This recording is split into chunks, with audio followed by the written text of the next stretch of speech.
Hi, good morning to all of you. So, I hope all of you are there. So, after 2 days of weekend batch, we have assembled once again and we'll continue with our topic of world history. And in the last session, just to recapitulate, since it's been a gap of 2 days, in the last class, we discussed about French Revolution. We had discussed about the factors that led to the outbreak of this political revolution. Then we discussed about the phases of this revolution as it was marked by distinct phases for 10 years continuously, and thereafter we had discussed that it led to the rise of a great ruler and warrior, Napoleon Bonaparte. Clear? Napoleon ended the French Revolution in 1799 and established a plural body known as the consulate. Himself became the first consul and began to undertake several reforms, including his famous Napoleonic Code. Clear? At the same time, he resolved the financial crisis of France by taking away a huge amount of resources from 13 American states by selling the region of Louisiana or New France in North America. Thereafter, the confidence of French people got boosted, and with consent of French people only, Napoleon ended the consulate system in 1802 and thereafter declared himself to be Emperor of France in 1804. So in this way, French Revolution completed an entire cycle.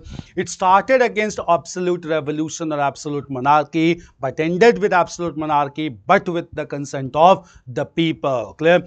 From 1804, when Napoleon began to rule as Emperor of France, he ruled till his final defeat in 1815, and therefore this phase from 1804 till 1815 is known as Napoleonic era. Clear? So we began to discuss about Napoleonic era from 1804 till 1815, and we had discussed one important development. The first important development of Napoleonic era: Napoleon realized that the greatest challenge to France in coming time would be from Britain, as we had discussed that Britain and France were arch rivals and competitors in colonial rivalry as well. Clear? And in order to check the British advance against France, Napoleon decided to make all his demands acceptable to Britain through an indirect mechanism. This mechanism is popularly known in history as the Continental System, whereby Napoleon decided to defeat the major mainland countries of Europe and to cover the mainland Europe from British interference, meaning thereby that it was decided that the whole Europe will not trade with Britain, and therefore it will create a kind of economic blockade for Britain, and Britain will be forced to accept all demands of France to open the regions of mainland Europe. Clear? This continental system was applied by Napoleon in 1806 after defeating three major powers of mainland Europe. These countries were Austria, Prussia and Russia in 1804, 1805 and 1806 respectively, and this continental system came into being. But this continental system backfired against Napoleon only. The reason being, Napoleon missed out one reality, and that was that Britain was capable of fulfilling all its needs and requirements from its colonies in Asia and Africa, and therefore Britain never cared for the blockade created by France. Clear? In fact, the scarcity began to be felt in mainland Europe, and several countries decided to walk away from the continental system. The first country to walk away was Russia. That affected the prestige of Napoleon, and continental system proved to be the first major blunder under Napoleonic era. Clear? This was the first major development. We had a brief discussion earlier also. Clear? Next major blunder committed by Napoleon was in form of Spanish ulcer. Clear? We'll come to this major disease that is declared in history as Spanish ulcer for Napoleon. First of all, we'll write about the continental system. We had written about the defeat of Austria, Prussia and Russia from 1804 to 1806 and implementation of the continental system. Clear? So we'll start from here. Okay, right here from here. Right, Napoleon applied the continental system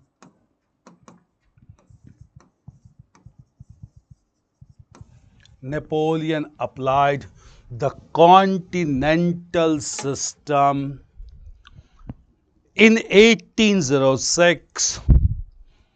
Continental system in 1806, whereby mainland countries of Europe, whereby mainland countries of Europe,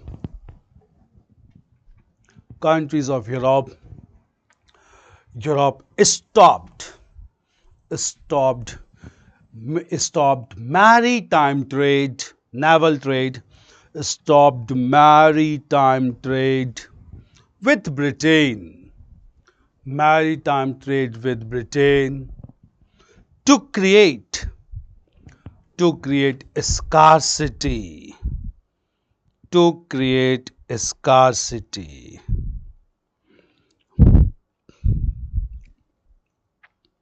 to create scarcity, create scarcity. Clear?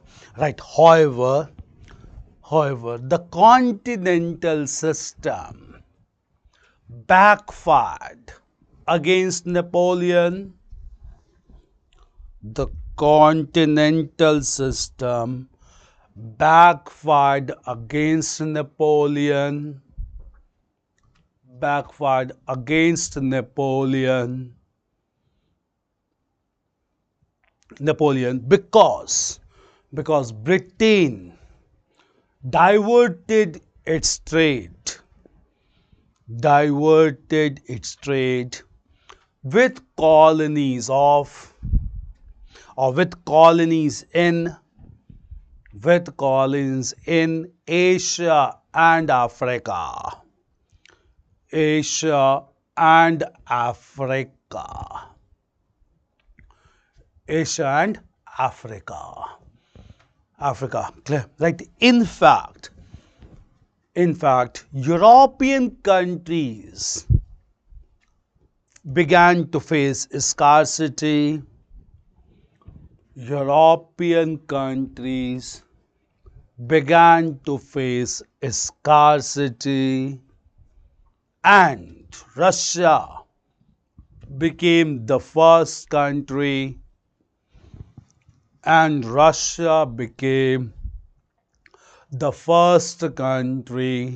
to walk away from the continental system, to walk away from the continental system.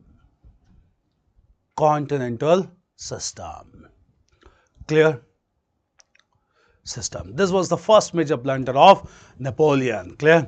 Now, apart from this affected the prestige of Napoleon, cannot be denied. Clear? Apart from this, clear, the next major blunder committed by Napoleon was, clear, do understand, it's very important. Clear?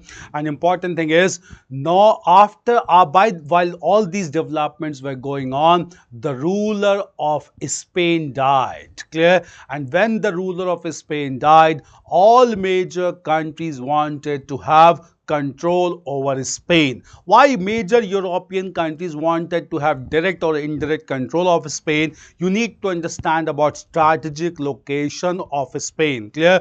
Because until this we understand the location of Spain, we'll be repeating this factor again also. So you need to understand what major factor was associated with Spain and why this controversy took place. Just understand here. Clear?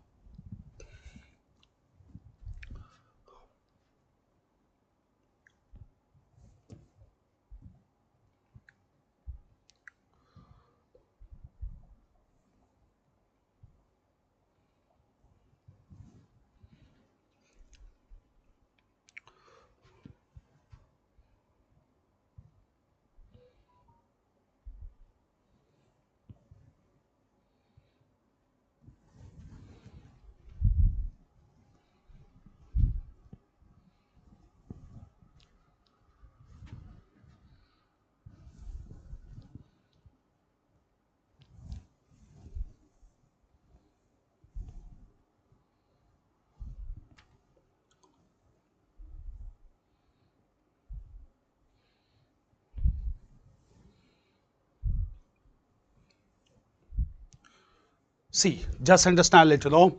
This is Spain, this is Portugal, this is Europe, clear, and this is Africa. This here the country is of Morocco, clear, and the connecting link between Spain and Africa is a region known as Strait of Gibraltar. Now, why we are discussing the map? Just understand the location of Spain.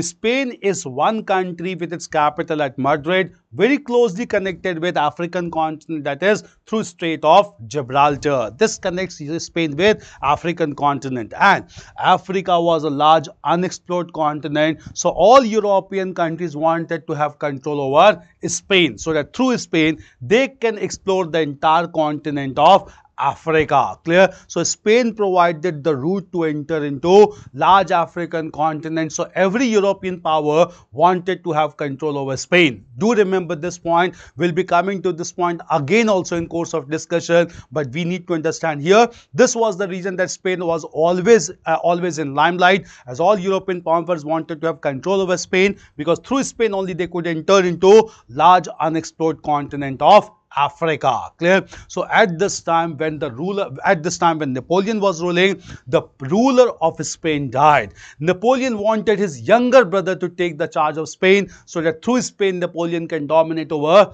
large African continent as well, clear. He took his younger brother named as Joseph Bonaparte to Spain. He placed Joseph Bonaparte on the throne of Spain and returned back to France, but people of Spain revolted against Joseph Bonaparte. Joseph Bonaparte lost his nerve and Spain was lost, clear. This became an ego problem for Napoleon. Napoleon again took his brother Joseph Bonaparte, placed him on the throne of Spain. Again Joseph Bonaparte failed to rule over Spain, and therefore it became a phenomena which went on continuously for 6 years, and Napoleon went on moving between France and Spain for 6 years from 1808 to 1814, which consumed his whole energy and attention, and therefore it became a kind of disease for Napoleon, and this is termed in world history as Spanish ulcer, clear. So Spanish ulcer was one major blunder committed by Napoleon after continental system that consumed his energy and attention almost for 6 years from 1808 till 1814. This was second blunder committed by Napoleon, clear. The third blunder committed by Napoleon in course of time, this third blunder was that he decided to attack large country of Russia. Russia is here, clear. And as you may be knowing, Russia has got large territorial base. In 1812, Napoleon attacked the Russian territory, clear. Russian forces did not resist Napoleon. Russian forces began to retreat back, clear. Napoleon went on conquering areas with ease without facing any resistance, clear. But Russians had one strategy in mind. That strategy was Russians went on retreating because they had large geographical area and they needed to wait till winter season. And as you may be knowing, Russian winters are really harsh as temperature dips up to minus 40 degrees centigrade. Russians waited for the approach of winters, and this could not be anticipated by Napoleon. Napoleon with large military force entered into interior regions of Russia, and at the same time winters approached. Temperature dipped up to minus 40 degrees centigrade, and therefore French forces could not find any item to survive for consumption, and Napoleon realized blunder has been done. Napoleon tried to return back very fast, but because of harsh climatic condition, huge casualty of French forces took place. This became another blunder of Napoleon, and since huge casualty of French forces took place, popularity of Napoleon among French people got adversely affected. So blunder after blunder was committed by Napoleon, first in the form of continental system, second in the form of Spanish ulcer, and third in the form of aggression against Russia. When popularity of Napoleon by this time got adversely affected due to his failure of Russian expedition, all European powers largely led by Britain and Austria, which had been opposed to French Revolution from the beginning, large number of countries led by Britain and Austria decided to attack Napoleon, and all the major countries came together to defeat Napoleon, and Napoleon was defeated in the Battle of Leipzig in Germany in 1813. This conflict is also known in world history as Battle of Nations because all major European nations combined together to defeat Napoleon, and it was the largest military conflict before the occurrence of the First World War. Thereafter, Napoleon was deported to the island of Elba near Italy. He stayed in the island of Elba for 100 days, and after 100 days, Napoleon again returned back to regain back his power. Again, all European powers led by Austria and Britain combined together and finally defeated Napoleon in the Battle of Waterloo in Belgium in 1815, and thereafter Napoleon was deported or exiled to the island of St. Helena in South Atlantic Ocean, which was overseas territory of Britain. And in St. Helena, Napoleon survived for another 6 years till he finally died in the year 1821. But Napoleonic era already came to an end when he was finally defeated in the Battle of Waterloo in 1815. This marked the end of Napoleonic era, and this Napoleonic era was from 1804 till 1815. Clear? So after continental system, we'll write about Spanish ulcer, and then after we'll write about the concept of Russian aggression or aggression against Russia. Clear? Now, before we write, we'll take some question. This continental system is very similar to now the US and other Western countries blocking Russian oil and natural gas. Yeah, obviously, to a large extent, clear synonymity is there. Because obviously the same system exists in Western European countries right now against Russia. Consequently, having a recession in the economy, yeah, obviously, because the recession anyway. In this globalized era, if one country or group of countries will block the trade for other countries, it will obviously lead to the blocking of other countries. There is no doubt about it. Clear? Next is, dear sir, you have told about Treaty of Paris in 1763 and even 1783. Are both of them called Treaty of Paris? See, I'll let you know one important factor here. Clear?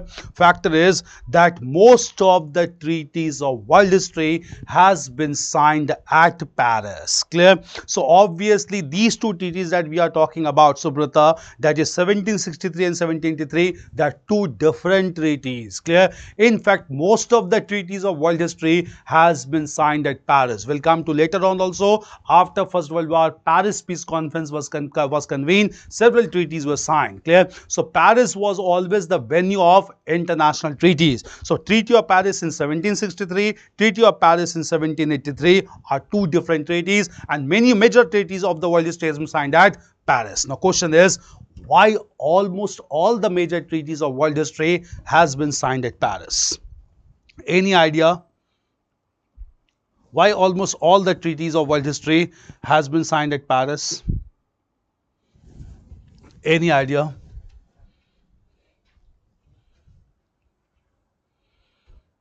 Why almost all the major treaties has been signed at Paris? Is the capital city of France. Clear? See, the reason is clear. Paris is considered to be the most important city in mainland Europe. Clear?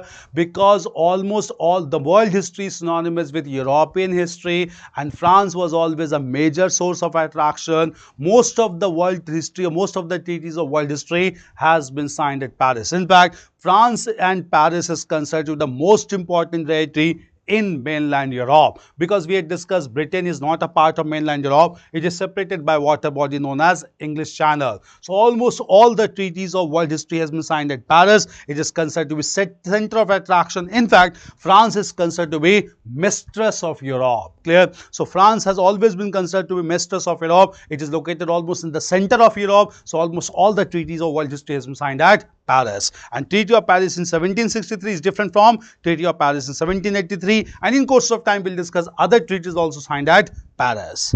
Clear? Sir, please repeat Spanish ulcer once again. I'll explain, Madan. Don't worry about the Spanish ulcer. We'll be writing about it. Clear?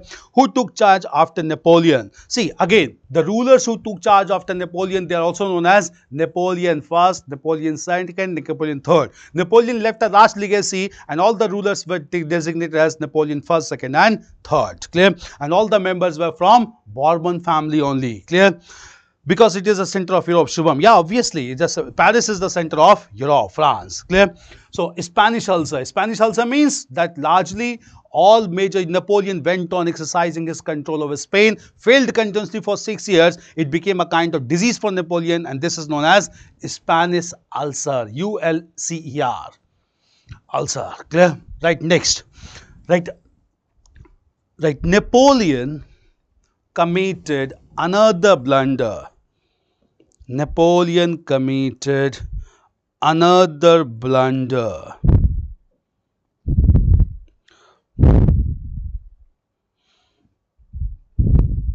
Napoleon committed another blunder in 1808. Another blunder in 1808. Another blunder in 1808. 1808. After the death of after the death of the ruler of Spain, after the death of the ruler of Spain, death of the ruler of Spain, ruler of Spain, ruler of Spain. Okay, right. Napoleon wanted to have control over Spain, to have control over Spain due to its close proximity, due to its close proximity to large African continent, due to its close proximity to large African continent. Right only. In fact, all major powers of Europe, in fact, all major powers of Europe, major powers of Europe wanted to have control over Spain, wanted to have control over Spain, have control over Spain, to have access, ACCESS, to have access to African continent, to have access to African continent, African continent, access to African continent, African continent, access to African continent. Okay, right. Napoleon decided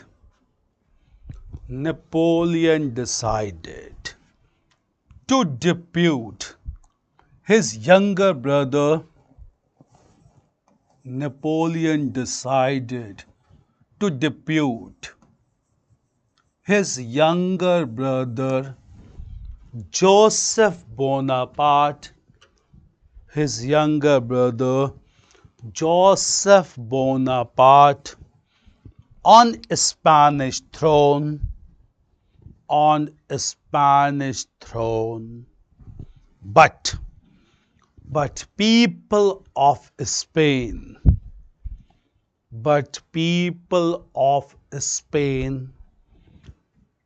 revolted, and it consumed the energy and attention of Napoleon. It consumed the energy and attention of Napoleon, energy and attention of Napoleon, almost for 6 years, almost for 6 years, which is known as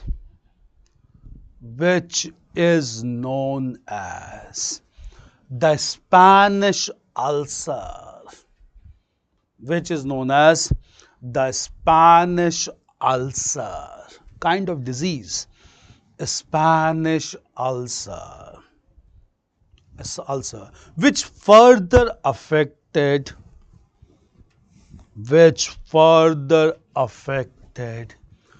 the popularity of Napoleon, which further affected the popularity of Napoleon. Second blunder after continental system. So first blunder was the continental system. Second blunder was the Spanish ulcer. Clear? Now after this, the third major thing. Clear? Now before we come to the third problem, third blunder, let us do the question. Paris is the middle of Europe and it is the holy city. Pope is resident of Rome. All is treaties signed in Paris. Yeah, this is also reason, but anyway, clear, Rome is located here, there's no doubt about it, and just because of Rome also, France is considered to be a very prominent and holy country, and that is why all major decisions taken in France. Clear? So obviously, clear, just because Paris is located in the middle of mainland Europe and all major decisions has to radiate from here, almost all the major treaties of world history has been signed at Paris. Am I right? Yeah, Vishwajit. Clear? Now coming to the third blunder, that third blunder was Russian expedition of Napoleon. And why Russia only? Because Russia was the first country to walk away from continental system. Before we start, clear? Madan, sir, please repeat Spanish ulcer once again. Is Spanish ulcer clear, Madan? Just revert back. Is Spanish ulcer clear?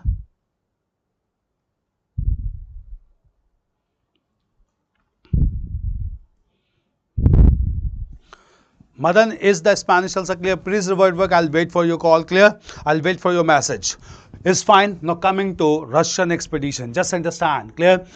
Since Russia was the first country to walk away from the continental system, which marked the first blot on the career of Napoleon, Napoleon decided to attack Russia. In 1812, Napoleon attacked Russia and entered into interior regions. Russian forces retreated back and waited for winters to approach. As Russian winters approached, temperature dipped up to -40°C and huge casualty of French forces began to take place. Napoleon managed to return back alive, but that further affected the popularity of Napoleon. Even French people got fed up with Napoleon, and realizing the unpopularity of leader of Napoleon, Austria and Britain, along with other European powers, combined together, inflicted a defeat on Napoleon in the Battle of Leipzig in 1813. Clear? Right, next paragraph.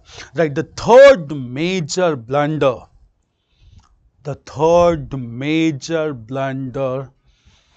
committed by Napoleon,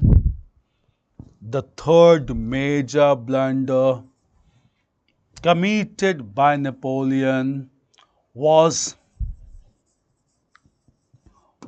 Russian expedition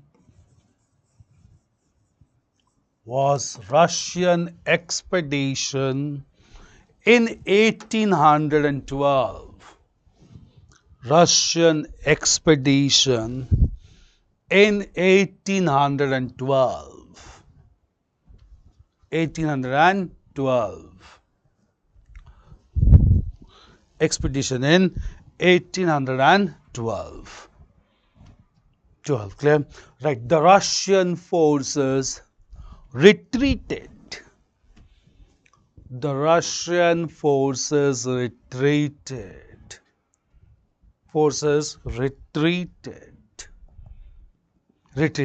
And waited for the approach of winter season.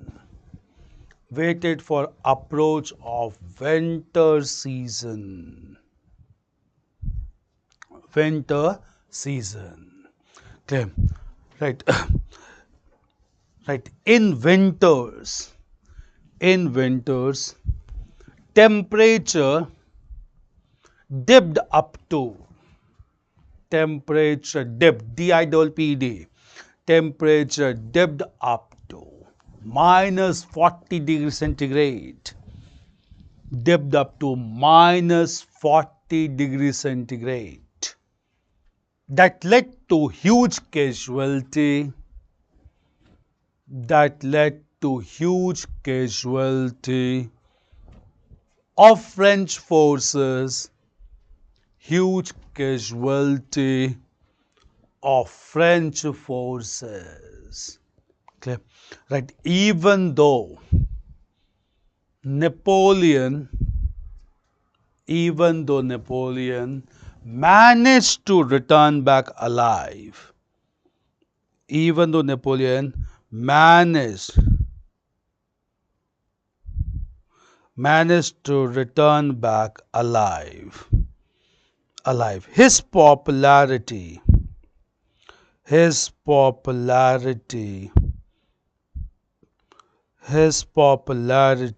got affected. His popularity got affected, and European powers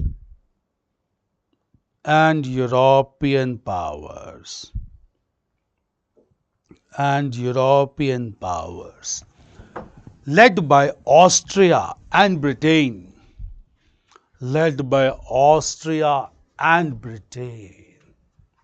inflicted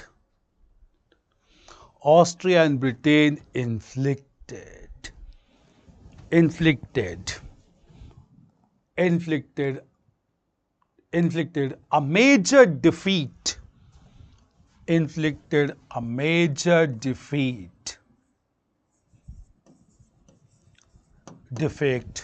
on Napoleon in the Battle of Leipzig, Leipzig, Leipzig in Germany, in the Battle of Leipzig in 1813, 1813. Leipzig in 1813. Clear? That this military clash is known in world history. This military clash is known in world history as Battle of Nations. As Battle of Nations. As Battle of Nations. And it was the biggest military conflict. It was the biggest military conflict before the First World War. Before the First World War. Before the First World War. Before the First World War. Clear? First World War. Right. Consequently, Napoleon was deported to the island of Elba near Italy. Napoleon was deported to the island of Elba near Italy, where he stayed for 100 days. 100 days of Elba, where he stayed for 100 days. 100 days. Clear? Right. Napoleon returned back to France. Napoleon returned back to France. And tried to regain back his power.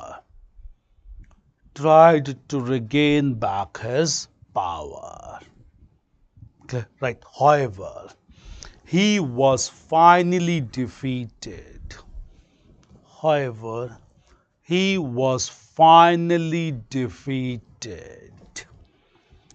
In the Battle of Waterloo.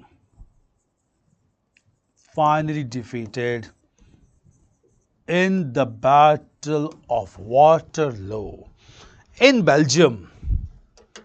Waterloo in Belgium in 1815. In 1815, and was exiled to the island of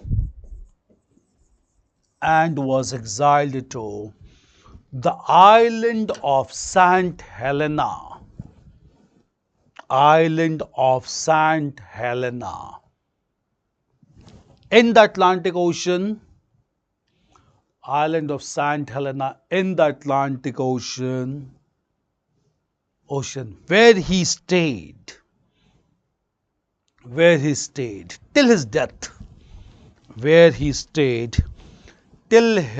death, in 1821, till his death in 1821, death in 1821,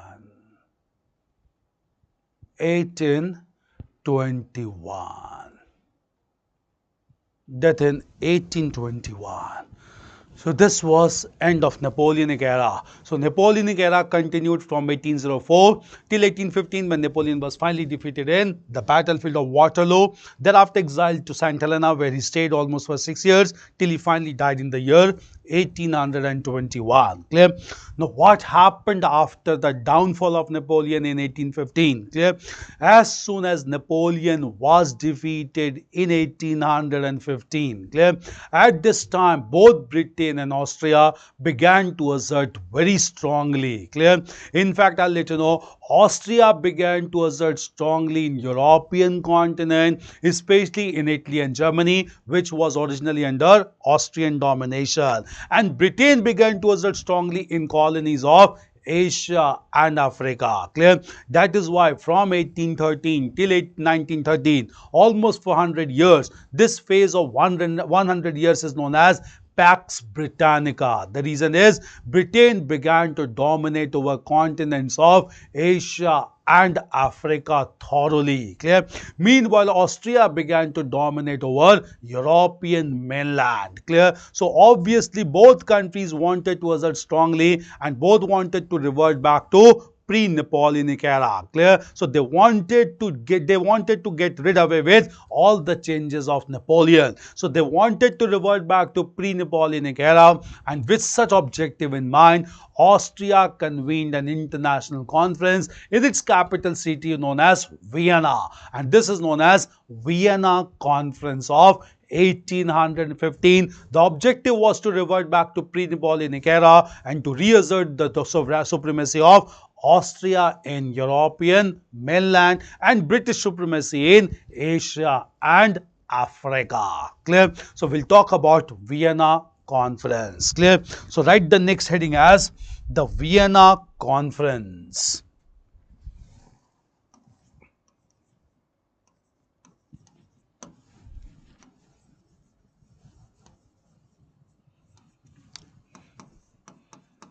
(1815). The Vienna Conference in 1815. Clear? 1815. Vienna Conference. Clear? Now just understand the introduction first of all about the Vienna Conference. Clear? Vienna is the capital city of Austria. Since Austria played a leading role in defeating Napoleon, Austria convened its international conference in its capital city, Vienna, and therefore it is known as Vienna Conference. Clear? Moreover, for your information, I'll let you know, Britain began to assert strongly in Asia and Africa, especially after 1813, when Napoleon was first defeated in Battle of Leipzig. And from 1813 till 1913, the whole Asia and Africa came under the direct control of Britain largely, and therefore this century, 100 years period, is known as Pax Britannica. Clear? And in European mainland, Austria began to assert its supremacy over major countries including Italy and Germany. We'll look into what were the major settlements done in Vienna Conference of 1815. Write introduction first of all. Write the heading as Vienna Conference 1815, 1815. Write introduction. Clear? Right. After the downfall of Napoleon, After the of Napoleon, downfall of Napoleon, Austria convened an international conference. Austria convened an international conference in its capital city, Vienna. In its capital city, Vienna, in 1815. Capital city, Vienna, in 1815. 1815. Clear? Right. The objective of this conference,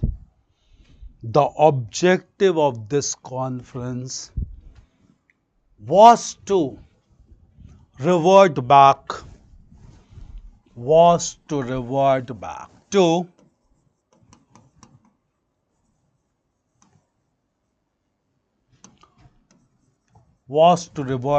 to the pre-Napoleonic era, revert back to pre-Napoleonic era, revert back to pre-Napoleonic era to reestablish Austrian domination,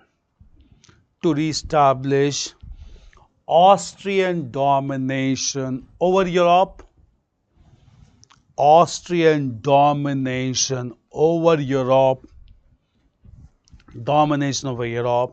and British domination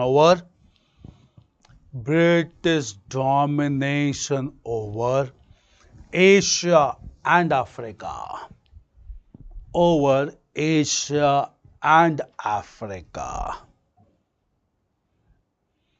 Asia and Africa. Okay? Right. In fact,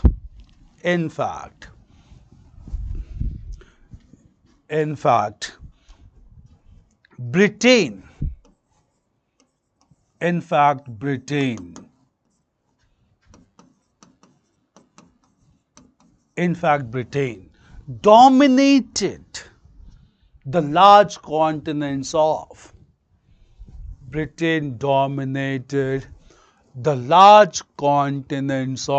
Asia and Africa,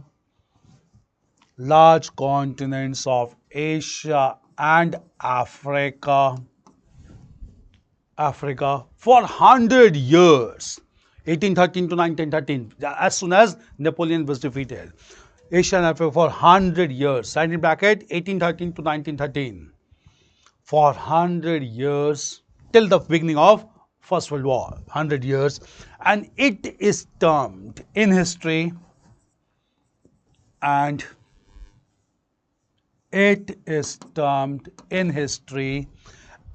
Pax Britannica. Termed in history as Pax Britannica.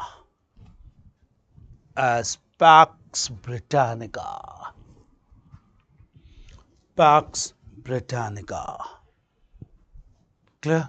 1813. Right, next paragraph. Right, meanwhile, Austria,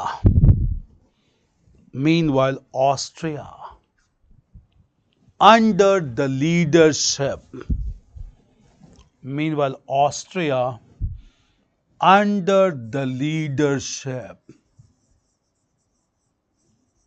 of Metternich, very important personality. Austria under the leadership of Metternich, Matternich, leadership of Metternich, okay, tried to reestablish Austrian domination,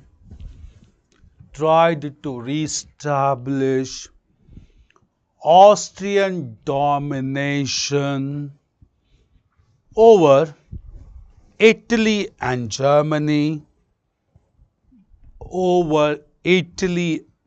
Germany, which was disturbed by Napoleon. That is what they wanted to revert back to pre-Napoleonic era. Clear? Austria and Italy and Germany, which was disturbed by Napoleon. Disturbed by Napoleon. Clear? Disturbed by Napoleon. Right? In fact, European history witnessed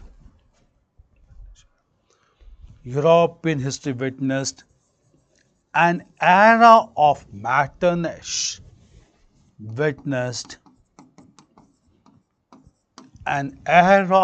Metternich, from 1815 till 1848. Era of Metternich from 1815 to 1848. Now, how Austria tried to establish control over both Italy and Germany. We'll look into the condition of Italy before unification and after unification. Clear? So, first of all, we'll understand about what major decisions were taken with respect to Italy and Germany in Vienna Conference of 1815. Clear? Austria had control over Italy and Germany even before Napoleon, but what we have discussed, Napoleon eliminated the local barriers of separatism and promoted a sense of unification and nationalism among Italians. Clear? So obviously, Italians and Germany, they began to feel a sense of unification due to the effort of Napoleon. Austria wanted to revert back to pre-Napoleonic era and wanted to reestablish firm control over both Italy and Germany. And with such consideration, they went for major decisions with respect to Italy and Germany. We'll look into what were major decisions. And obviously, when sense of nationalism was affected in Italy and Germany, it resulted into organized agitation towards unification, and that resulted into most progressive development in 19th century Europe known as Italian unification and German unification. Clear? So it is interconnected with each other. So first of all, we'll understand about settlements done in Vienna Conference with respect to Italy and Germany that aroused the sentiments of nationalism effectively among Italians and German people. Clear? So let us look into the settlements. Clear? You will understand with map in much better way. We'll look into this. Clear?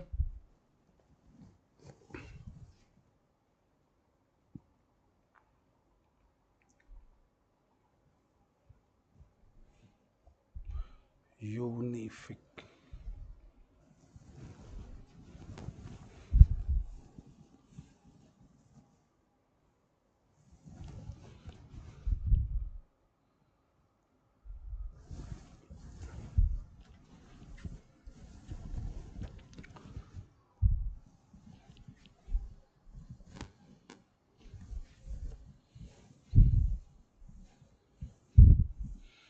Now, Italy before unification. Clear?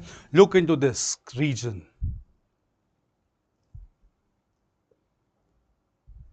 Clear? No, just understand first. Clear? This was the region of Italy before unification. If we look into northern part of the Adriatic Sea here, there was Ottoman Empire. To the north of Italy is Switzerland, then Kingdom of Sardinia. We'll come to Kingdom of Sardinia separately. Clear? Just understand. Clear? Sardinia was an independent region at that time, and Sardinia also had control over this region as well. Clear? So Sardinia was in two parts in the region of Kingdom of Sardinia, and second was this Kingdom of Sardinia. Two parts. Clear? Now coming to this region of Italy. Clear? There were two major regions in the northern part known as Lombardy and Venetia. Clear? So Lombardy was this region, Venetia was this region. Clear?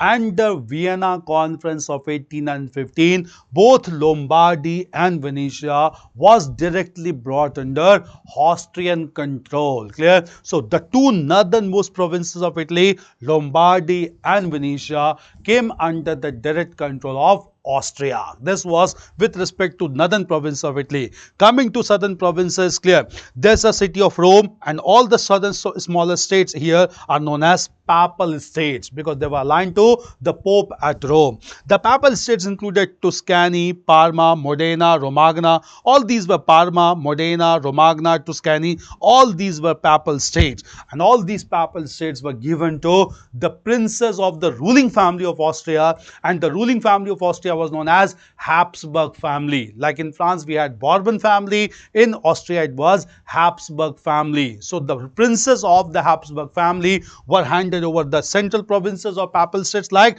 Tuscany, Parma, Modena, and Romagna. Clear? This was another development. Coming to the southern part of Italy. If we look into southern part, there were two major regions known as two kingdoms of Sicily. That is Sicily here, and it was known as Naples. Clear? These two cities of Naples and Sicily were indirectly brought under Austrian control as large military force of Austria was deputed in Sicily and Naples. So Sicily here, Naples here, and they were marked by huge forces deputed by Austria, meaning thereby this whole Italy was again brought under complete Austrian control. So I'll repeat again, Venetia and Lombardy were directly brought under Austrian control. The smaller provinces known as Papal States were given to the princes of the ruling Austrian family known as the Habsburg family, and two kingdoms of Sicily, that is Sicily and Naples, were marked by huge deputation of Austrian forces. So complete control was exercised over Italy by Austria in Vienna settlement.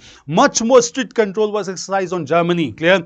Germany had been converted into 39 states by Napoleon known as Confederation of Rhine. And during Vienna settlement, it was decided that all these states, 39 states, among which Prussia was the largest one, clear, will have their elected representatives in German parliament. And this German parliament was established at Frankfurt. But it was made clear that this German parliament can be summoned or presided only by Austrian monarch, meaning thereby no legislative and other developments can take place in German states without the prior consent of Austrian monarch. So complete control over Confederation of Rhine was exercised by Austria. So Austria tried to revert back to pre-Napoleonic era and again tried to reestablish firm control over both Italy and Germany. Clear? Here only we'll understand that sense of nationalism which had been aroused by Napoleon. There's a theory, clear, that sense of nationalism once aroused cannot be thwarted, cannot be ended completely in any part, clear,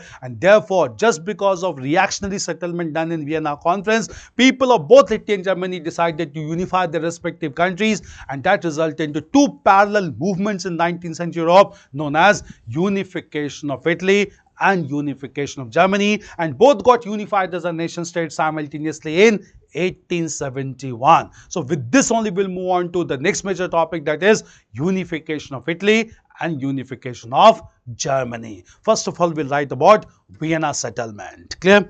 Right, next, Vienna settlement. Right, during Vienna settlement,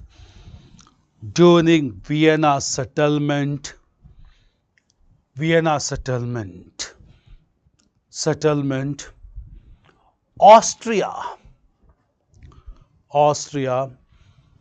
established complete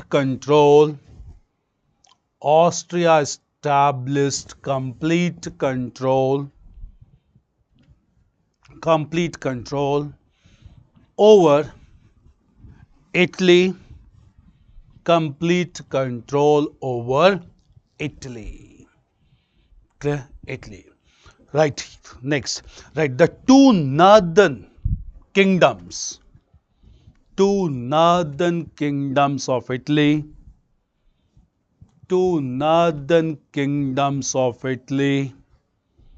Lombardy and Venetia.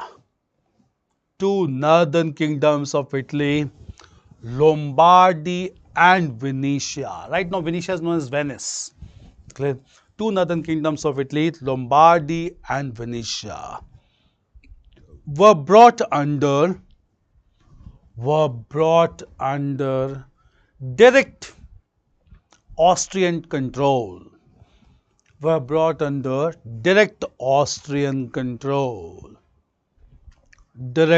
Austrian control. There's one thing, control. Like beside smaller provinces smaller provinces. In central Italy, smaller provinces in central Italy. Smaller provinces in central Italy. In central Italy, like Parma, like Parma,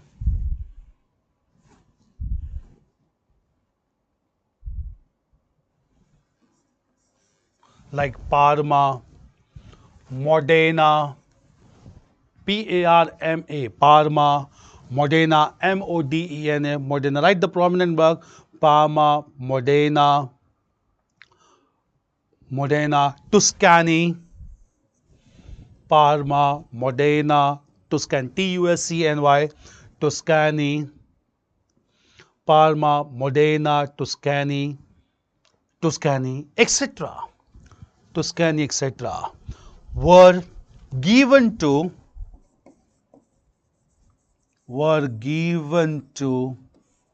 the princes of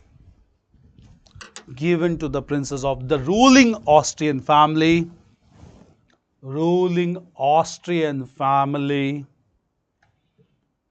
given to the ruling Austrian family known as the Habsburg family, known as the Habsburg family, Habsburg, known as the Habsburg family.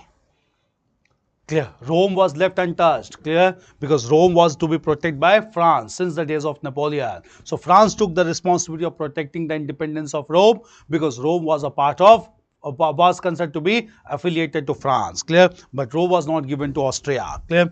Next, coming to the southern provinces, Sicily and Naples. Clear? Right, next. Moreover, two southern provinces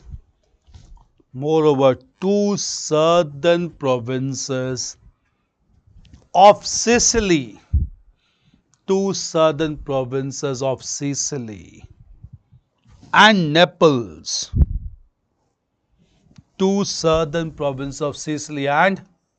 Naples, two southern provinces, also known as Kingdom of Two Sicilies, two southern provinces of Sicily and Naples, collectively known as the Kingdom of Sicilies, Sicilies, collectively known as the Kingdom of Sicilies,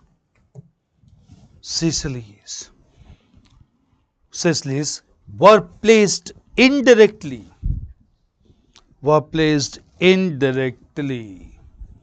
under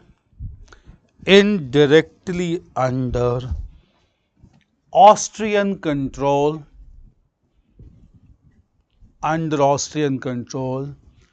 as large Austrian forces were deputed. Large Austrian forces were deputed. Clear? So whole part of Italy, large Austrian forces were deputed. So two northern provinces directly, then indirectly 5 papal states, and then Sicily and Naples. Right, next paragraph. Right, in this way, Austria was able to reestablish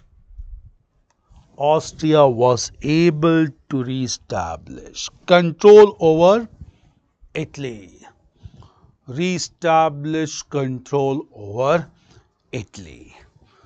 One major decision in Vienna Conference. Change paragraph. Right. During the Vienna Conference,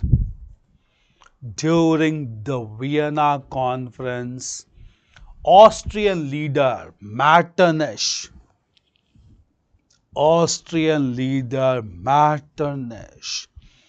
announced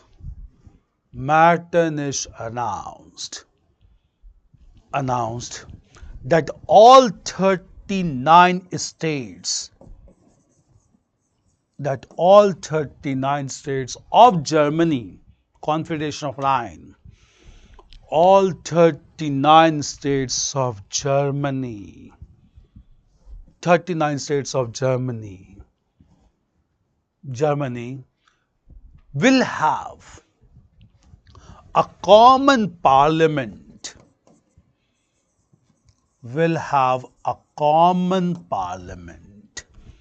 at Frankfurt, common parliament at Frankfurt,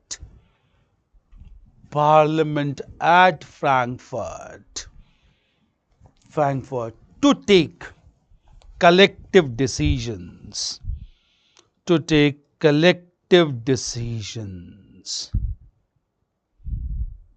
to take collective decisions, to take collective decisions, clear? Right. However, it was made clear, it was made clear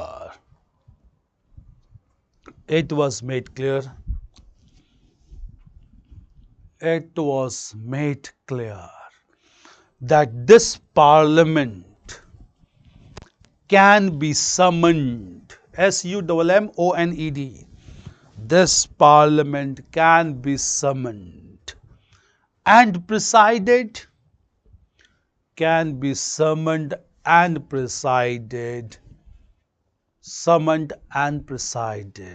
by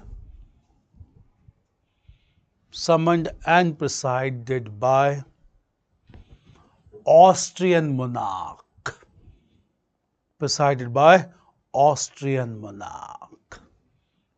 Right. In this way, Austria reestablished control over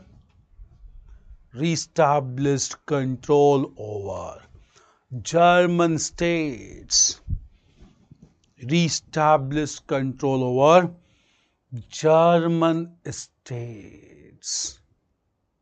Clear?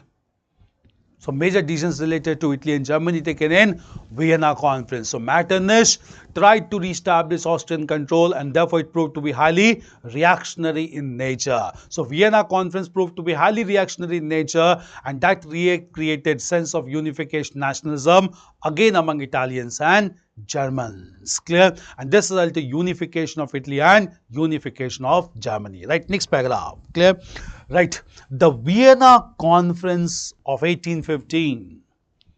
The Vienna Conference of 1815 proved to be highly reactionary,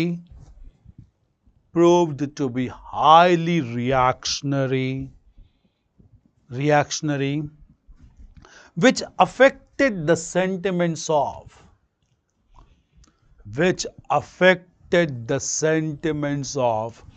Italians and Germans,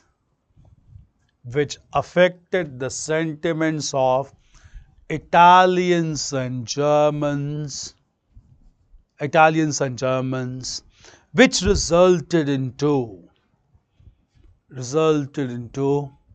a prolonged movement,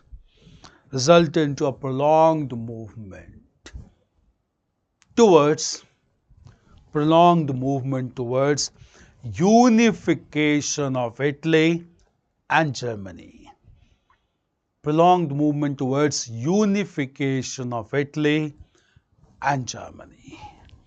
This is related to Vienna Conference. Unification of Italy and Germany. So now we'll move on to next major topic of world history, that is unification of Italy, and then we'll discuss about unification of Germany. Clear? So write the next heading as unification of Italy first of all. So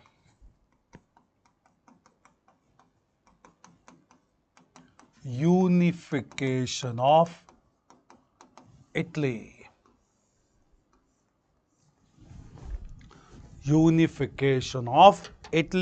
And then we'll discuss about unification of Germany. Clear? Now just understand about unification of Italy. Now we had discussed about the major developments that took place with respect to division of Italy, Lombardy and Venetia directly under Austrian control, papal states under princes of Habsburg family, and huge military deportation in two kingdoms of Sicilies. We had discussed that. How these kingdoms began to get unified, and Rome was under the protection of France since the days of Napoleon. Clear? So coming to unification of Italy, just understand. Clear? Unification of Italy started largely because of reactionary settlement of Vienna Conference, which had affected the sentiments of Italian people. Sense of nationalism and patriotism among Italians was incidentally aroused by Napoleon, because we had discussed he eliminated the local barriers of separatism and created larger states. Clear? But this aroused nationalism was adversely affected in Vienna Conference, but it is accepted that feeling of nationalism once aroused cannot be subdued completely, and even against reactionary Vienna settlement, several leaders emerged in Italy and they decided to unify Italy. Clear? The pioneering role towards Italian unification was played by Italian revolutionary, and this Italian revolutionary was Mazzini. Clear? Mazzini was an Italian revolutionary who played the pioneering role to unify Italy. Clear? And in order to unify Italy through revolutionary methods, through violent methods, Mazzini established a youthful organization in Italy, and that organization was known as Young Italy. Clear? So Young Italy was an organization of Italian youth, so that with help of Italian youths, he decided to unify Italy. And all the members of Young Italy, they organized all Italian uprising against Austria in 1848. Clear? But since Austria was a very powerful country, Austria brutally suppressed the all-Italian uprising of 1848, and therefore the revolutionary methods of Mazzini could not lead to Italian unification. But it was the first step towards Italian unification. When the all-Italian uprising under Mazzini failed, all these things were being closely monitored by adjoining region of Italy, and we had discussed this adjoining region was Sardinia. Clear? Sardinia was watching this development closely, and at this time the ruler of Sardinia was Victor Emmanuel, and Victor Emmanuel decided to unify Italy under Sardinian control. So he basically wanted Sardinization of Italy. Clear? In order to unify Italy under Sardinian control, the Emperor of Sardinia, Victor Emmanuel, appointed a leading diplomat as his prime minister in 1852, and this leading person was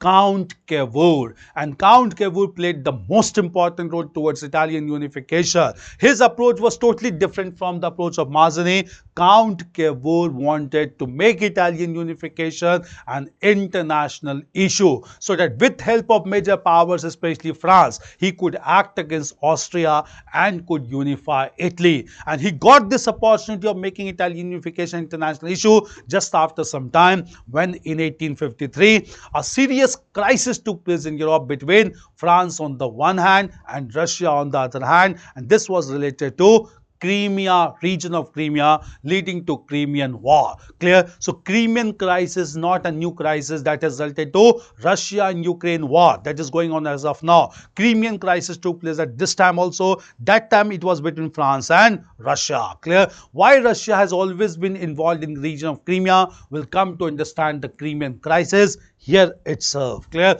What is so significant about the region of Crimean Peninsula? Clear? First of all, write this beginning. Write heading as Unification of Italy. Unification of Italy. Write introduction first. Clear? Write the most progressive development. The most progressive development in Europe. The most progressive development in Europe during 19th century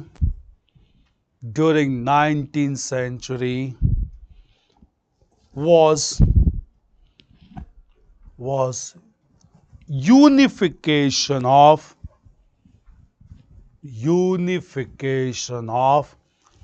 Italy and Germany. Italy and Germany, right? Both of it, clear? Germany, right? Germany, right? The pioneering role towards Italian unification, the pioneering role towards Italian unification was played by a revolutionary leader, was played by a revolutionary leader, Mazzini. A revolutionary leader, Mazzini.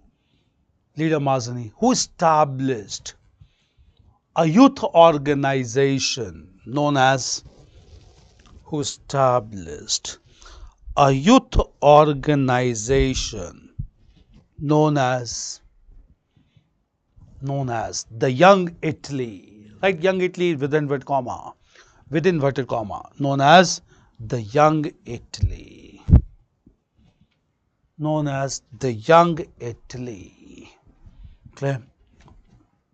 Right? With the members of Young Italy, with the members of Young Italy, Mazzini organized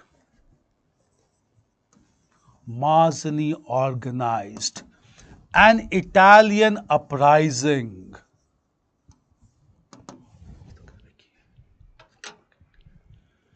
Mazzini organized an Italian uprising. Organized an Italian uprising.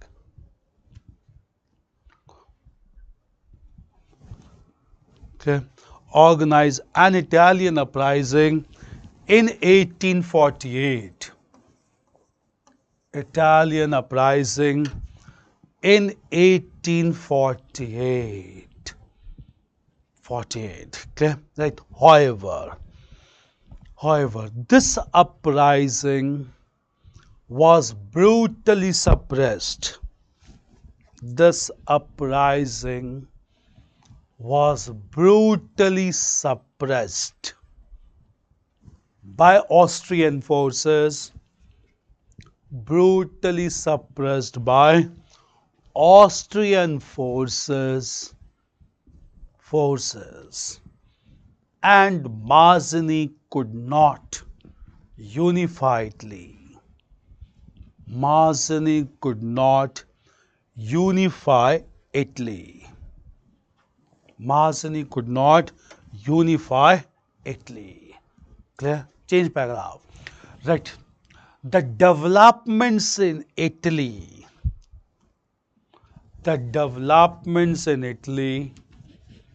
were closely monitored. The developments in Italy were closely monitored by the adjoining kingdom of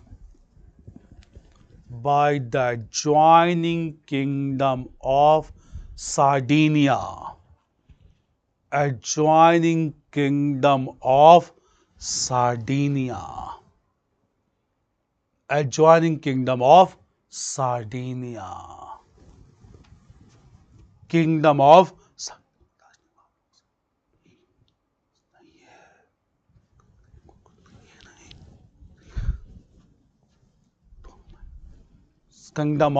Sardinia. Adjoining kingdom of Sardinia. Kingdom of Sardinia. Kingdom of Sardinia. Clear? Right. The ruler of Sardinia. The ruler of Sardinia, Victor Emmanuel. The ruler of Sardinia, Victor Emmanuel. Sardinia, Victor Emmanuel.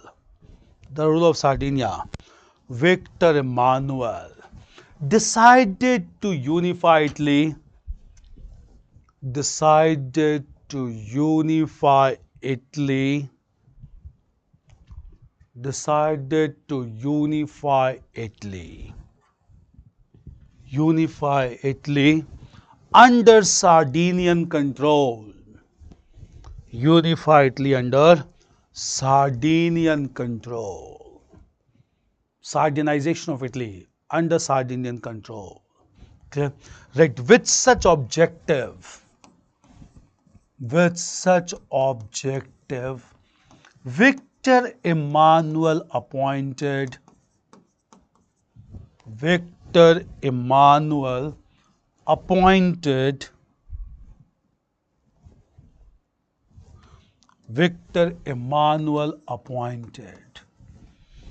a leading diplomat. Victor Emmanuel appointed a leading diplomat, Count Cavour. A leading diplomat, Count Cavour, as his prime minister. Count Cavour as his prime minister. Count Cavour as his prime minister. Prime minister in 1852. As his prime minister in 1852. 52. Clear? Right, next. Count Cavour wanted to make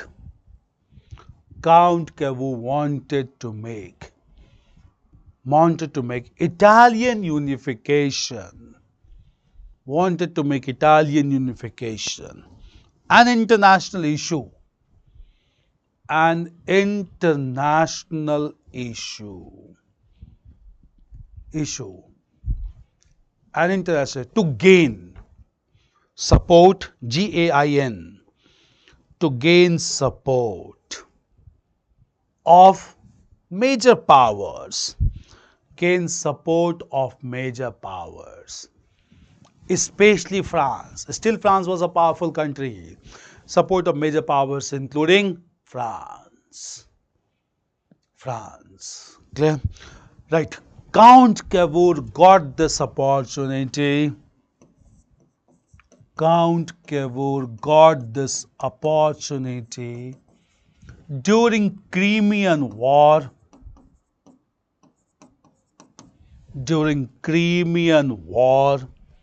From 1853 to 1855, Crimean War, from 1853 to 1855, between France and Russia.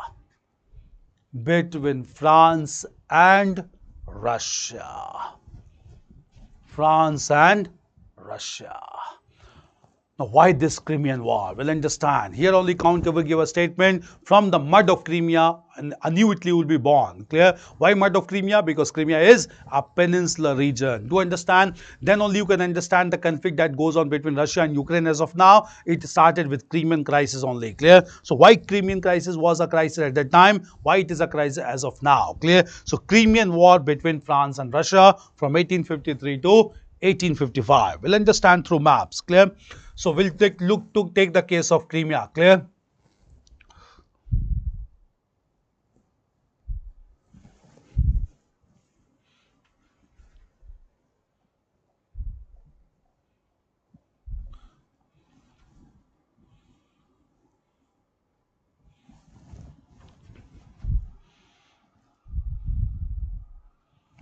Crimea.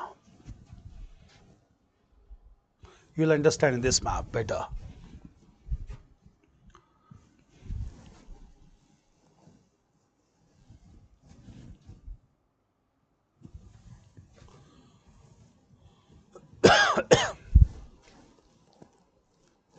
See, as of now, this is Ukraine. Clear? This is all the Balkan countries. This is the region of Crimea, the Balkan region. To the south of Balkan region is Black Sea, and to the north of Crimea as of now is Ukraine. Clear? At this time, clear? If we look into this, make this map smaller. this conflict, at this time all these smaller countries were not there. France was a large country at that time. Germany was not a country, not unified. France wanted to have control over Crimea, and Russia at that time wanted to have control over Crimea. Clear? Now, why Crimea? Just understand. Clear? Crimea is a peninsular region which is located to the north of Black Sea. Clear? As of now, formally speaking, it comes under the control of Ukraine, with its capital at Kiev. Clear? What was the issue at that point of time? Clear? This region of Crimea has always been known for having 95% of the population of Slav origin. Slav is a racial community, SLAV, and the same community dominates over Russia as well. So Russia and Crimea has always been connected with each other ethnically, because the two countries are known for common ethnicity, that is the Slav people. So Russia always wanted to have control over the region of Crimea, and through Crimea Russia has always enjoyed control over large Black Sea region as well, and even control over the Balkan region as well. Clear? But at the same time, France, after the downfall of Napoleon, all the emperors of France were concerned only with maintenance of balance of power. Clear? France at this time realized that control of Russia over Crimea and Black Sea is not in favor of balance of power. So France wanted to stop Russian control over Crimea. Clear? Russia did not accept the demand of France, and conflict began between Russia and France at this time over Crimean Peninsula, and this war is known as the Crimean War from 1853 to 1855. Clear? At this time, when this war took place from 1853 to 1855, at this time Count Cavour, the Prime Minister of Sardinia, took some calculated risk. He decided to support France against Russia in Crimean War. Clear? And Sardinian troops supported France in Crimean War. Fortunately for Count Cavour, France emerged to be victorious in Crimean War, and after the defeat of Russia in Crimean War, France convened an international conference at Paris once again, and this is known as Paris Conference of 1856. And in this conference, France invited all the major leaders of Europe, including Count Cavour. Count Cavour was looking for this opportunity, and Count Cavour, when he went to attend this conference, he got the opportunity to make Italian question an international question, and he requested France to support Sardinia towards Italian unification. France agreed to support Count Cavour, and thereafter Sardinia began to recruit large military force. Clear? When Sardinia began to recruit large military force, it created a sense of insecurity. Clear? Among Austrians. Clear? Why sense of insecurity among Europeans? We'll just understand. Clear? Here we had been discussing this map.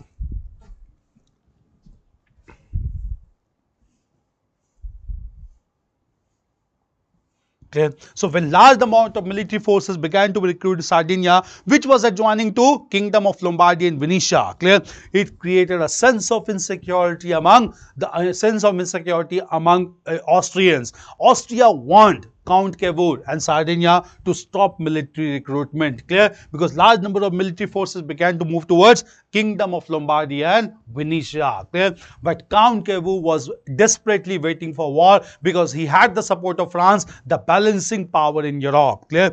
And therefore, at this time, since Count Cavour went on recruiting military force and dispatching them into the adjoining Kingdom of Lombardy and Venetia, Austria declared war against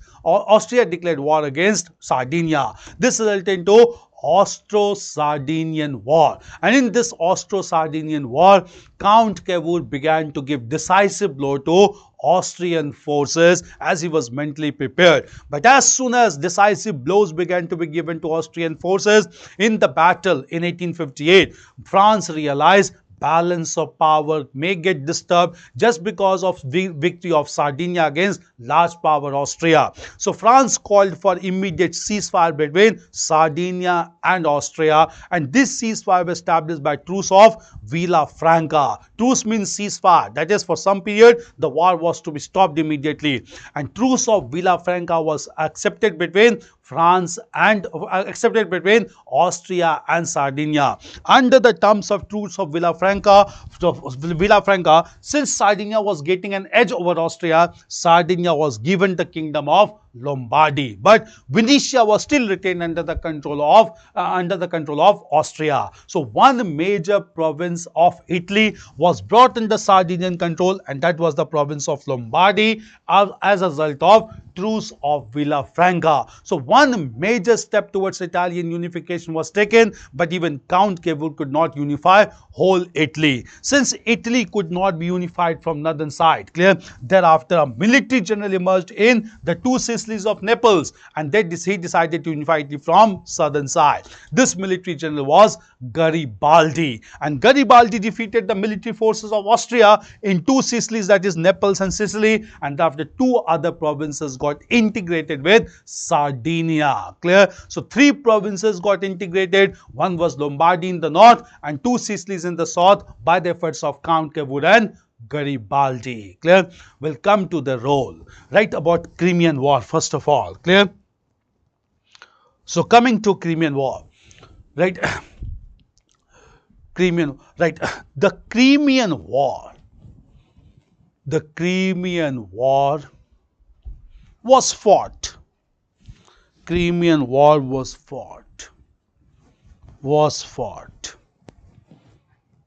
fought as Russia wanted to maintain control. Russia wanted to maintain control over Crimean Peninsula,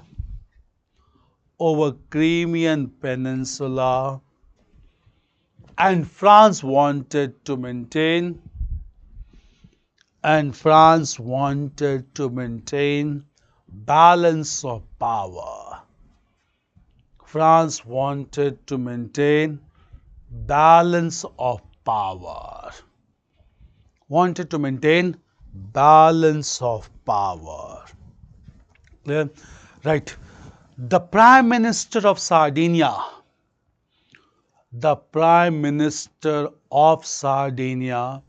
took calculated risk. The Prime Minister of Sardinia took calculated risk.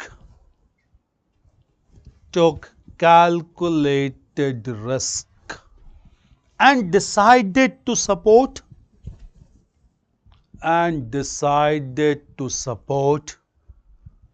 France.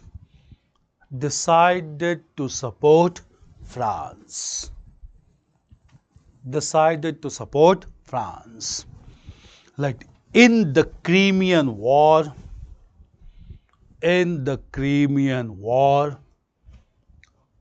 France emerged victorious.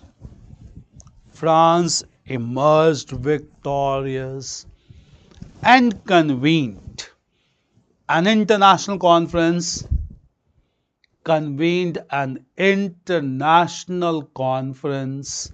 at Paris. In 1856. At Paris in 1856, which was even attended by Count Cavour. He was invited, which was even attended by Count Cavour.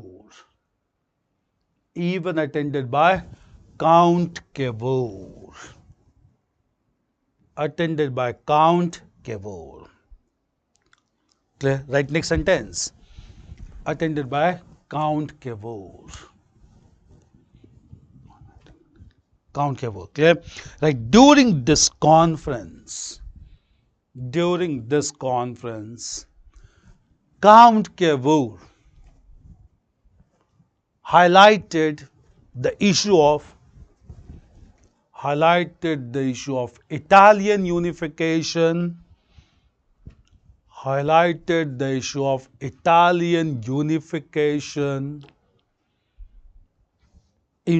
and even France decided to support.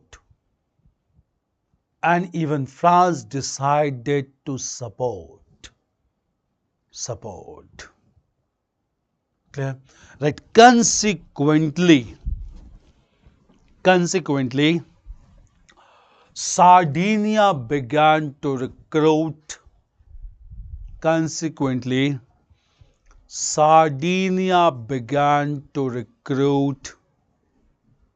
large military force, began to recruit large military force that created a sense of insecurity, that created a sense of insecurity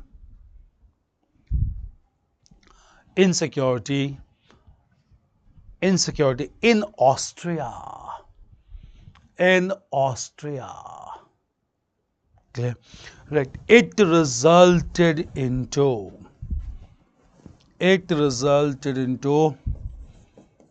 Austro-Sardinian War. It resulted into Austro-Sardinian War. In 1858, Austro-Sardinian War. In 1858, Austro-Sardinian War in 1858, in which Sardinia gave decisive blow, BLOW. Sardinia gave decisive blow to Austrian forces.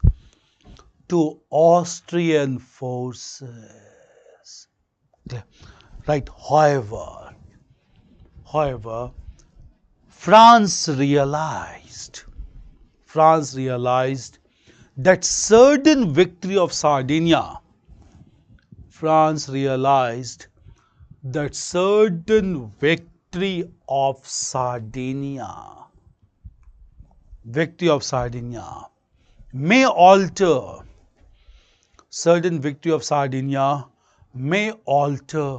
the balance of power.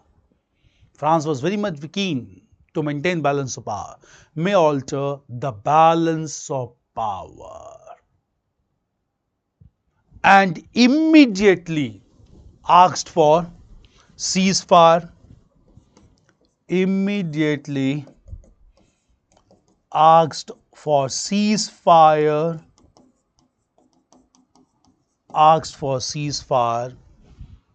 leading to the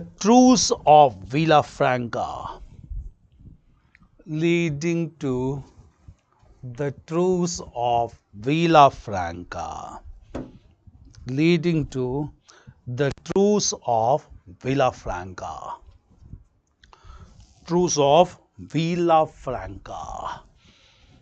Okay, right. As per this truce of Villafranca, right? As per this truce,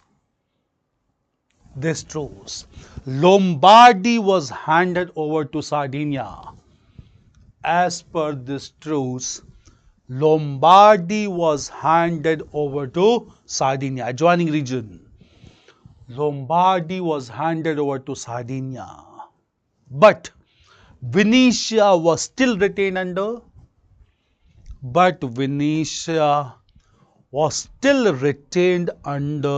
the control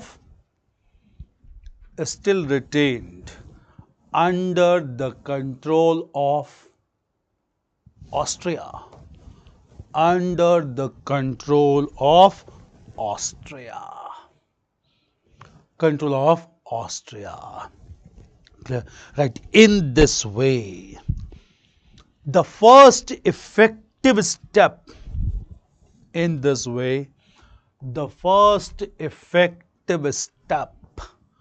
towards Italian unification was taken. First effective step towards Italian unification was taken. It's clear the role of Count Cavour. So Lombardy came. So Venetia was still retained under Austrian domination. Clear? Change paragraph. Clear? Right. Since Italy could not be unified,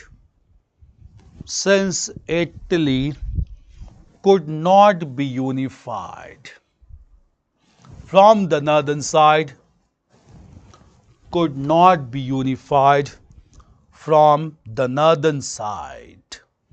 From the northern side. A leading military general. A leading military general. A leading military general. A leading military general, Garibaldi. A leading military general, Garibaldi. Garibaldi. A leading military general, Garibaldi, decided to unify from the southern side. Decided to unify from the southern side. Unify from the southern side. Unify from the southern side. Okay? Right. Garibaldi defeated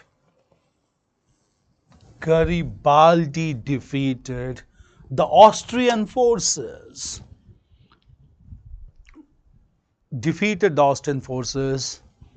And unified the kingdom of the two Sicilies.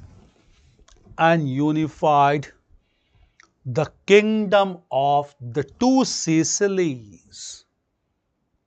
Unified the kingdom of the two Sicilies.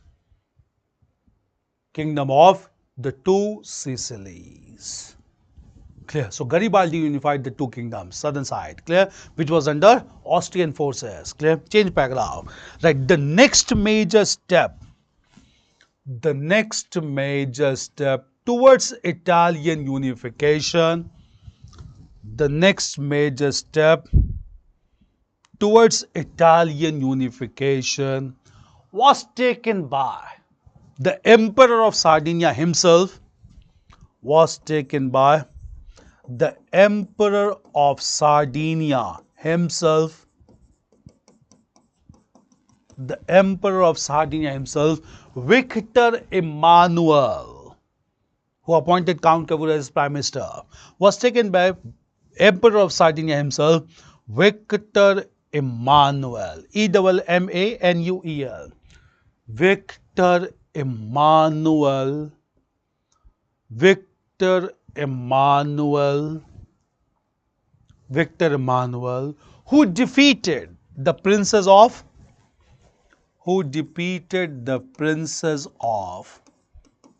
Habsburg family, the ruling family of Austria, who defeated the princes of the Habsburg family, who defeated the princes of the Habsburg family, and integrated large number of papal states. Integrated large number of papal states like Parma, Modena and Tuscany. We had discussed earlier. These were the princes of Habsburg family. And integrated large number of papal states like Parma, Modena and Tuscany. Parma, Modena and Tuscany. So even Victor Emmanuel played role. And Tuscany. Clear?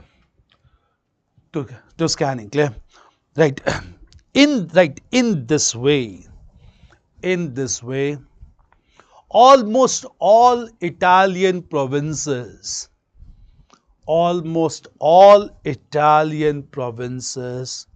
were integrated. All Italian provinces were integrated except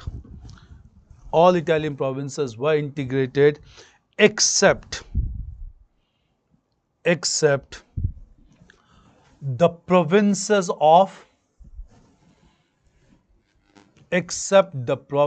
of Venetia and Rome. Except the provinces of Venetia and Rome. Except the provinces of Venetia and Rome. Clear? Right here only.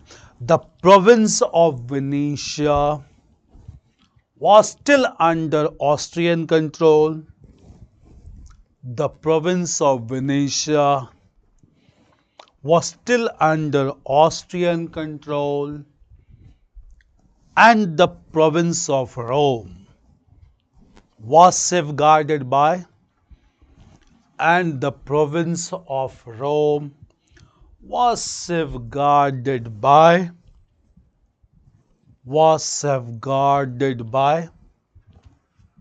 province of Rome was safeguarded by France.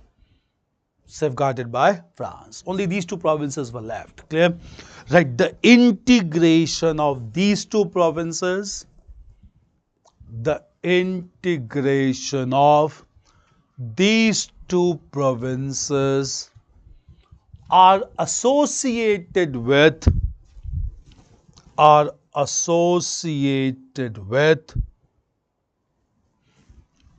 German unification, associated with German unification under the leadership,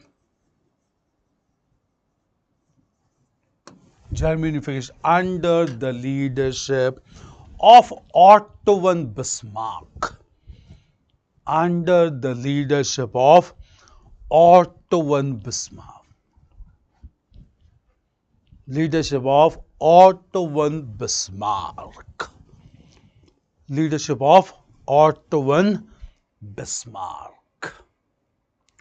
Now, why it is related with German unification or on Otto von Bismarck, who is closely associated with German unification, we'll just understand. Clear?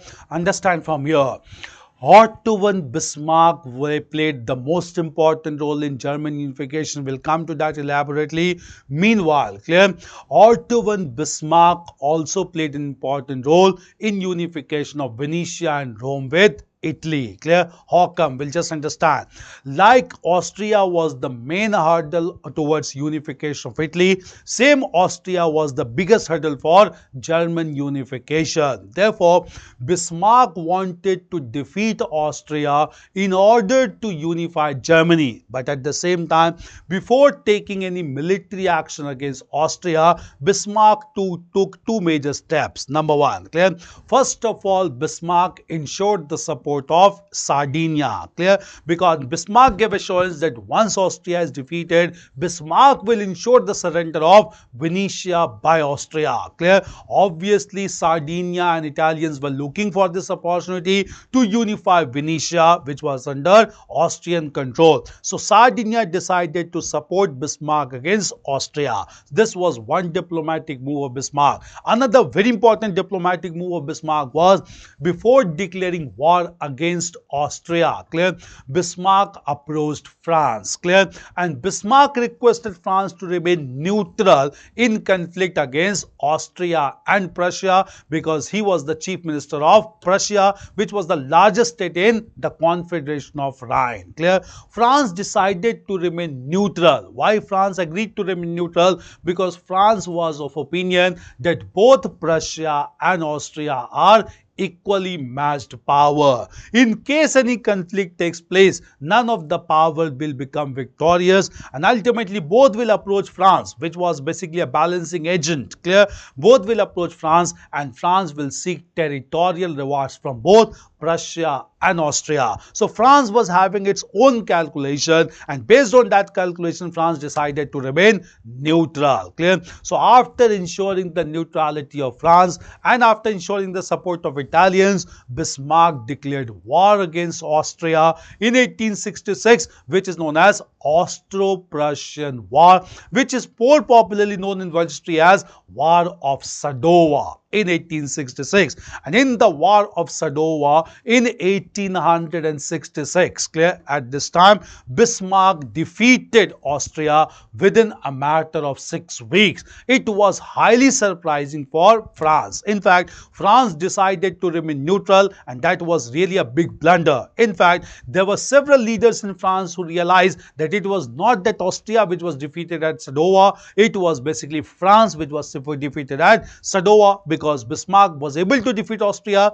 because of neutrality of France. Clear? From here, strong jealousy began to exist between Prussia on the one hand and France on the other hand. But meanwhile, after defeating Austria in the War of Sadowa, Bismarck forced Austria to surrender Venetia to Italians. Clear? So obviously at last Venetia also became part of Italy, and thereafter only one province was left to complete the process of unification, that was Rome under French protection. Clear? Since huge rivalry began to exist between France and Prussia by this time, meanwhile another development took place. As we had discussed, Spain, which was very strategic nature, the ruler of Spain died at this time also, and therefore both France and all countries wanted to have control. Bismarck wanted a member of the ruling family of Prussia to take the charge of Spain. That could have further altered the balance of power, and French monarch deputed its envoy to Prussian court with this clear message that Prussia must not intervene in the crisis in Spain. Clear? Prussian monarch accepted that Prussia will not intervene, but Bismarck was not ready for such a step. Bismarck wanted war. Clear? And Bismarck dispatched a falsified telegram to Paris with this information that French envoy has been humiliated and French demand rejected. Based on this falsified telegram, France declared war against Prussia, known as Franco-Prussian War, also known as War of Sedan in 1870. Even in this war, Italians supported Bismarck. With support of Italy, Bismarck defeated France in the Battle of Sedan in 1870, and under the pressure of Bismarck only, France was forced to surrender the city of Rome to Italians, and in this way Italian unification was completed in 1871, and Italy must to be a unified nation state with Rome as its capital. So two remaining provinces were unified due to the efforts taken by Otto and Bismarck. Clear? We'll write about these developments. Clear? Right. Next. Right. Bismarck wanted to defeat Austria.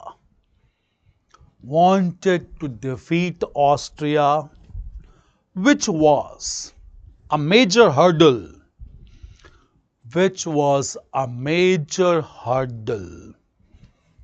For German unification.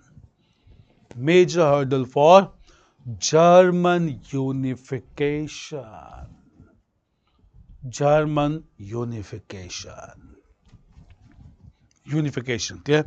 Right. Before declaring war against Austria,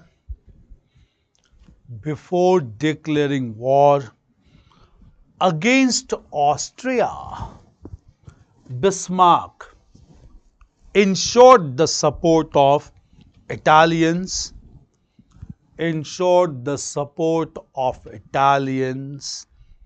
and even the neutrality of France, the balancing power, and even the neutrality of France. Clear? Right. Next sentence. Right. It was perceived by France. That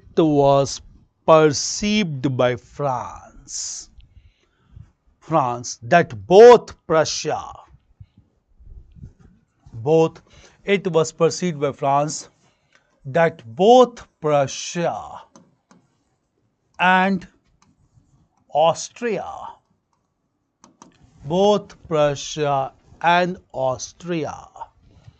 are equally matched powers. And Austria are equally matched powers. And in case of war,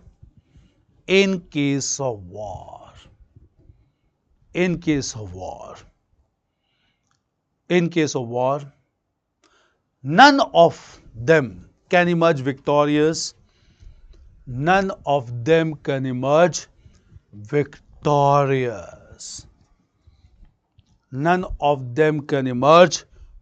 victorious. None of them can emerge victorious. None of them can emerge victorious. Can emerge victorious. Victorious. Clear? Victorious. Right. The war between Prussia and Austria. The war between Prussia and Austria is popularly known as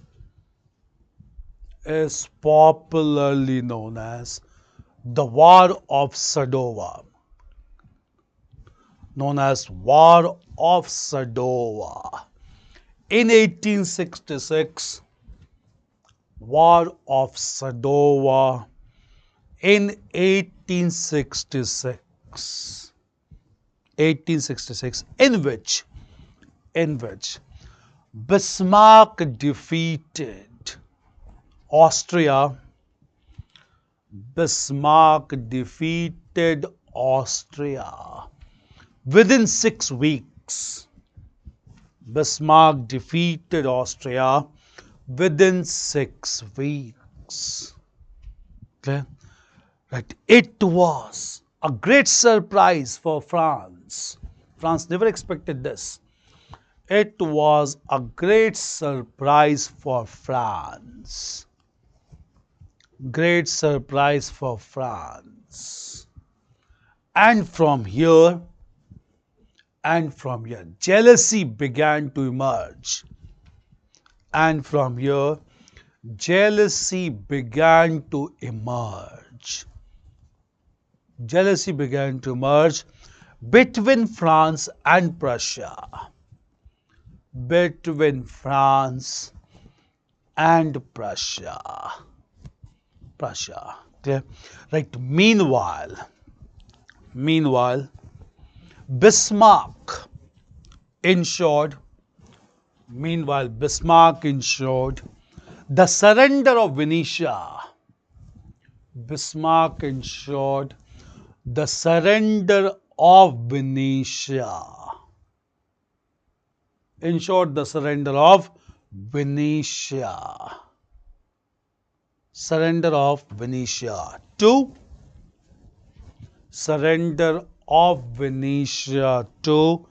Italy.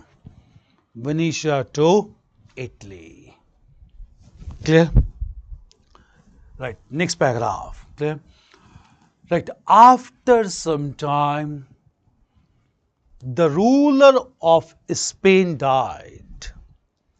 After some time, the ruler of Spain died. And Bismarck, the ruler of Spain died, and Bismarck decided to depute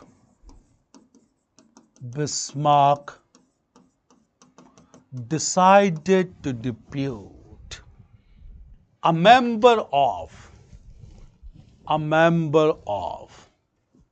the ruling family of Prussia. A member of the ruling family of Prussia. A member of the ruling family of Prussia. The Hohenzollern family. A member of the ruling family of Prussia. The Hohenzollern family. Hohenzollern. Known as the Hohenzollern family. As the ruler of Spain. As the ruler of Spain. Clear? Ruler of Spain. That this was not acceptable to France. Highly jealous of Prussia. This was not acceptable to France. And a French envoy reached Prussia. And a French envoy reached Prussia with a strong message. Reached Prussia with a strong message, with a strong message that Prussia must not intervene. Prussia must not intervene in Spanish affairs. Prussia must not intervene in Spanish affair. Clear? Right. The French demand was accepted by Prussian monarch. The French demand was accepted by Prussian monarch. By Prussian monarch. But Bismarck dispatched a falsified telegram. Bismarck dispatched a falsified telegram. Falsified telegram. Telegram. Falsified telegram, which mentioned that French envoy has been humiliated, which mentioned that French envoy has been humiliated and the French demand rejected. And the French demand rejected. And the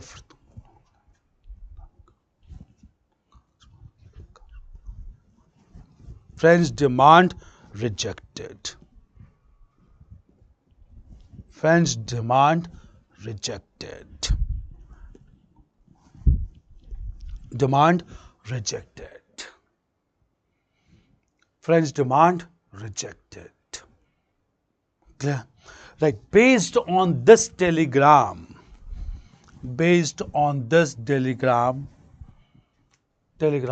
France declared war. France declared war against Prussia. France declared war against Prussia, which is popularly known as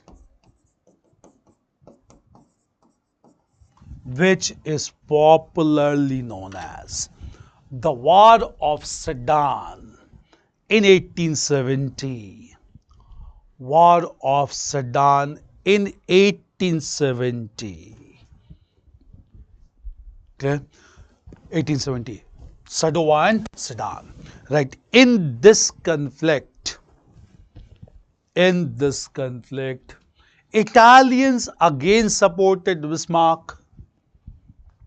Italians again supported Bismarck.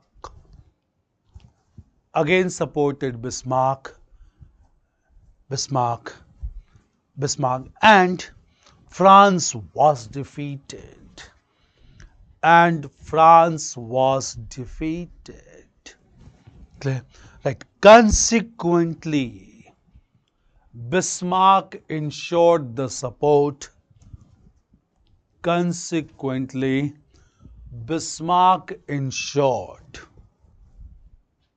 Ensured the surrender. Consequently, Bismarck ensured the surrender of Rome. Surrender